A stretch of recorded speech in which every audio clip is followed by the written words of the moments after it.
everyone, this is Babamots, the voice of calm and reason.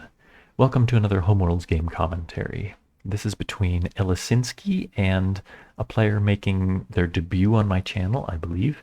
It is runtim23. These two have played each other pretty frequently, and I kind of wanted to drop in and see one of their games, see how they go down. Eliscinsky's been playing for a long time, longer than I have, I believe, though they're somewhat less competitive in the tournaments and things. They seem to really enjoy playing. My wife is a fan of Eliscinsky's name. She thinks it's just fun to say. And Runtim, it looks like they've only played a couple of games so far. Haven't won much. So my guess is that Eliscinsky is a big favorite here. We will see. Eliscinsky goes first, takes a yellow fortress. Runtim takes a red banker. Eliscinsky trades for red right away, and already we're seeing Runtim maybe making a mistake and not choosing to trade for red soon enough. Eliscinsky takes that other red. Runtim may have a hard time getting any reds this game, or if Runtim were to trade for red right now, they'd be able to build a red and potentially move it out before Eliscinsky gets too far ahead. They'd need to trade their large for red, though, which is unusual. It feels funny. Moving the little yellow out. This is I recently cast a game with a newer player who did something similar. They weren't managing their colors very well. It's one of the things I really notice in new players is that they move to a new star early in the game where neither the ship nor the star is green. And unless you've got a really specific plan for doing something with a blue or a yellow star, usually it just looks like you're probably new. Okay, Eliscinsky trades for a Y2, so Tim's time is running out for getting a red and getting it somewhere safe. Trading for more yellow. See, if they had just left that yellow at home and built, then they could have two yellows and wouldn't have spent the time spreading out. I think that what Runtim has done to get to this position is one turn slower and has cost them a G1 compared to if they had left that Y1 at home, built another yellow there, and then moved out. I don't like to move the last ship of any color out of a system almost any time. Okay, Eliscinsky, though, looking like they're getting aggressive, sacrificing the Y2 to move the red out here. So Runtim, I think, needs to run, because they've got no red. And that leaves Eliscinsky with a ship in a system where it can't do all that much. It can trade for green and build up, but it's not necessarily what they want.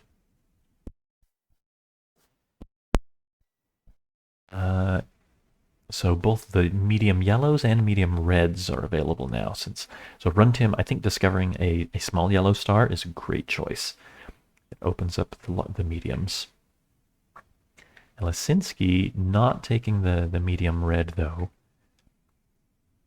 Just taking the green. Runtim takes the medium yellow.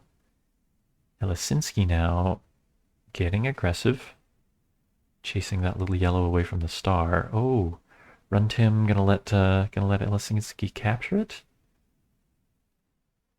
Sacrificing to build an R2. So interesting. So this is another place where I think both players have wasted some time. Eliscinsky moved out to a colony and nothing changed. They could have captured that little yellow with a sacrifice, but instead sacrifices the green to build the medium red.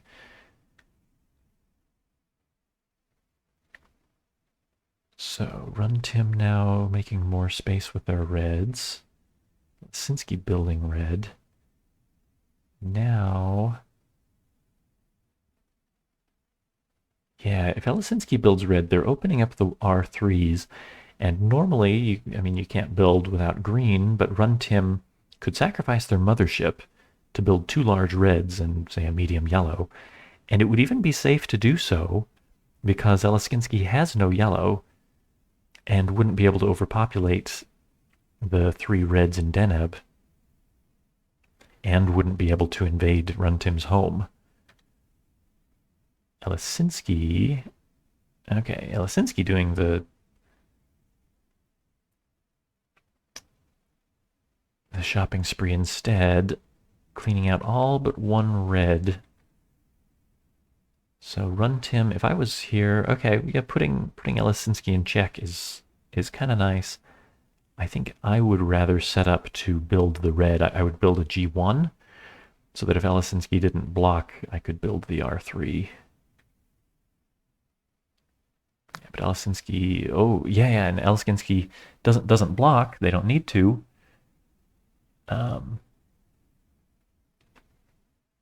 They've set themselves up to build a... Oh, well, okay, sacrificing the Y2, that's not going to do much. Oh, they can blow up the flagship, but I think if I was Runtim, I would have sacrificed the G3 to build two larges in the colony and then a medium yellow. Eliscinsky still doesn't have yellow, still can't invade the homeworld. That still would have been safe. But instead, yeah, moving over for the catastrophe. This is evened out pretty well.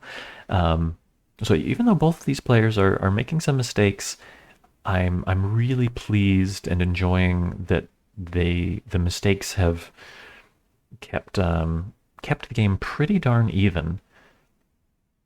Eliscinsky has a medium, which Runtim lacks, but Runtim has the two yellows and has the potential to build a medium yellow on their next turn. So Eliscinsky, yeah, getting aggressive. They'll have to move away.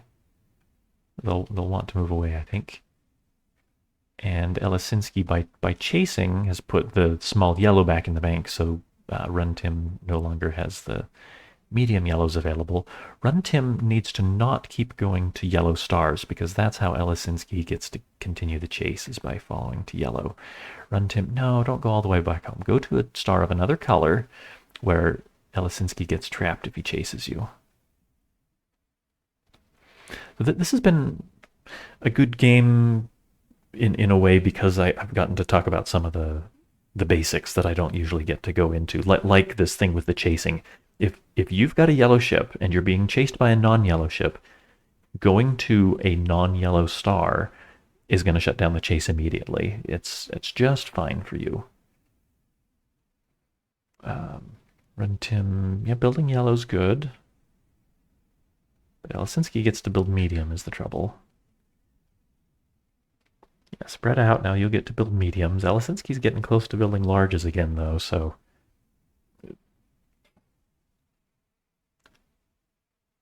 So a little scary for Runtim. Yeah, spreading out the reds means Eliscinsky's going to get a shopping spree. Runtim could do a shopping spree of their own, though, on the yellows.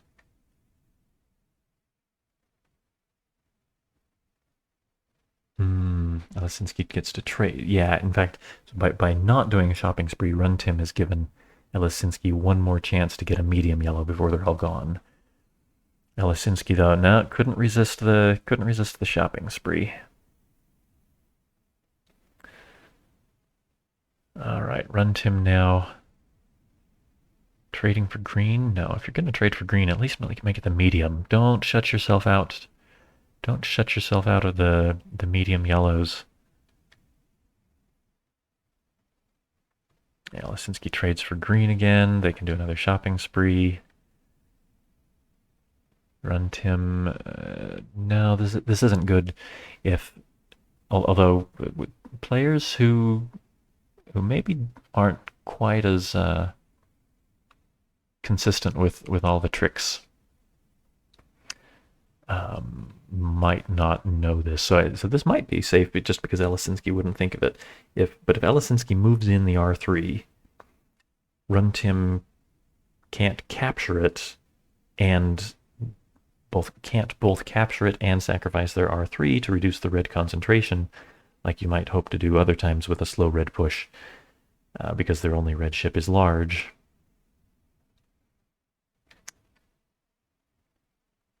But Eliscinsky might not think of that. Okay, Eliscinsky looking at the more...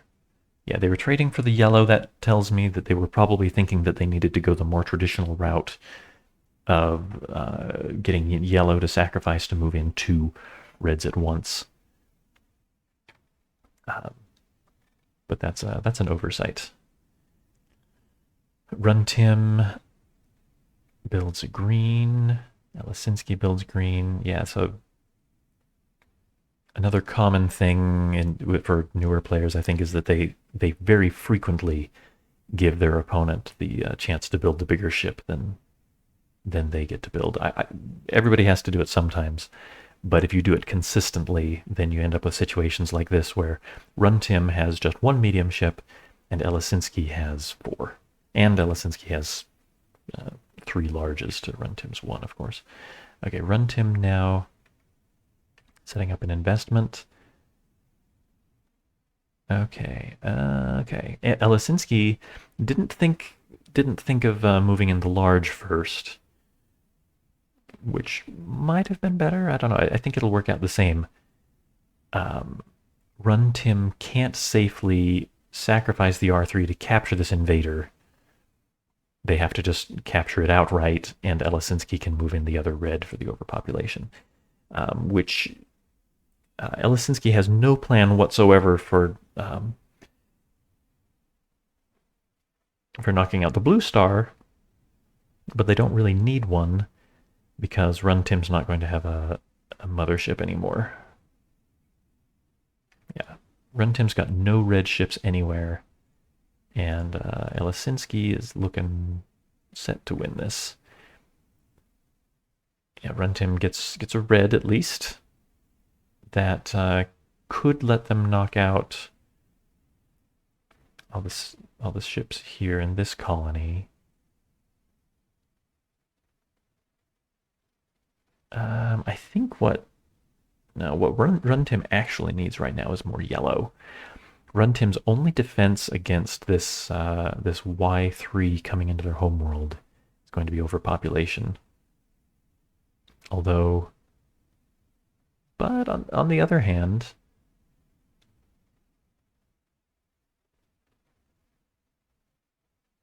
Runtim, I think, has 1 turn of leeway before that could happen. So building green is not so bad. Yeah, in fact, Runtim has the advantage in the greens. And so building greens and then spreading them out, I think, may be Runtim's best bet for getting a large ship again. So good on Runtim. I think that's actually a good choice.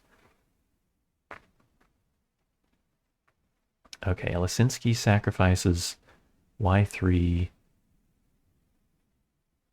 Oh, for a triple threat. Okay.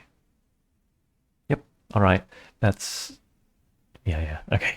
And good on Eliscinsky for seeing what I was not seeing, a quicker victory here.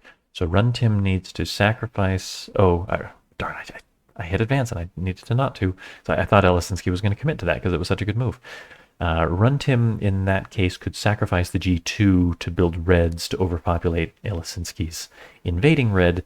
Runtim then has no yellow whatsoever, and all Eliscinsky needs... It has no larges and no reds, so all Eliscinsky would have to do is invade with medium red, and they'd win in pretty short order. But Eliscinsky maybe thinks it's not quite time. This is win. This is a win. This is a win. Okay, Runtim, even if they do see the overpopulation of the flagship, Eliscinsky just moves in with the medium red and wins. Yeah, sacrifice, build, and build. Yeah, that's the closest thing you've got to a defense here. Eliscinsky now can sacrifice for a double capture. Yep, no, that's right. Oh, well, this works too.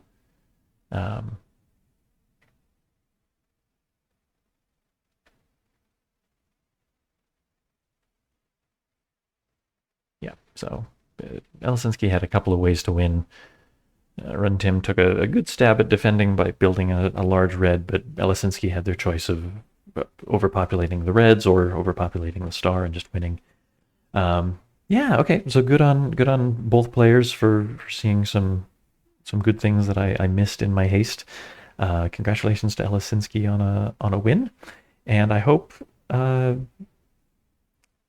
newer players. I know I have both new and old players, experienced, advanced players watching my channel. This one was more for the newer guys who needed to see how some mistakes will play out.